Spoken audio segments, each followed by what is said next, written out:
आपका स्वागत है अपने चैनल खुरई जीएमएस कोचिंग में। आज हम लेकर आए हैं हमारा विद्यालय यानी हमारा घर हमारा विद्यालय यानी चरण जो चल रहा है आपका प्रयास का, जो कक्षा 6 से 8 तक के जितने भी बच्चे हैं उनके लिए ईद छुट्टियों में घर के लिए भरने के लिए दी गई है।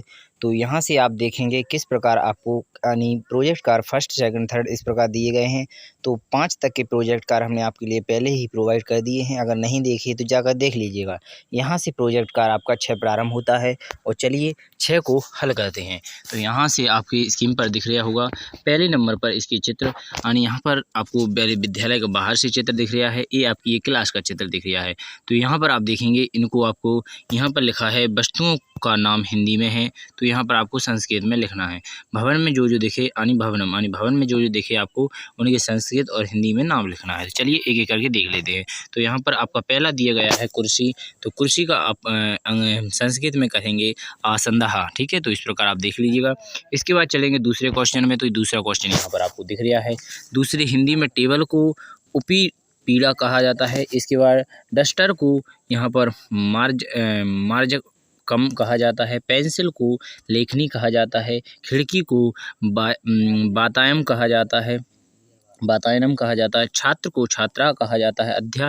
अध्यापका को शिक्षका कहा जाता है, अध्यापक को शिक्षका कहा जाता है। पुस्तक को पुस्तकम कहा जाता है। दरवाजा को मुख्य द्वारम कहा जाता है और छात्रा को छात्रा कहा जाता है। आशा करेंगे 10 की आपने देख लिए होंगे। इसके बाद आपका दूसरे नंबर पर दूसरा क्वेश्चन दिया गया है। इसमें लिखा है चित्र यानी ये आपको चित्र दिया गया है। दिए गए चित्र को देखकर शरीर के अंगों के संस्कृत भाषा में दिए गए हैं नाम उनको आपको हिंदी में लिखना है। तो यहाँ पर 14 नाम दिए गए हैं। तो यहाँ पर आप देख लीजिएगा, यहाँ पर संस्कृत में आपको दिए गए हैं और आपको यहाँ पर हिंदी में करना है। ठीक है, तो यहाँ पर लिखा है अंगुष्ठा यानी अंगूठा को कहा जाता है अंगुष्ठा, तो पैर का। ठीक है, यहाँ पर लिखा है मणिबंधः, तो यहाँ पर कलाम कहा जाता है, कलाई कहा जाता है, मणिबंधः।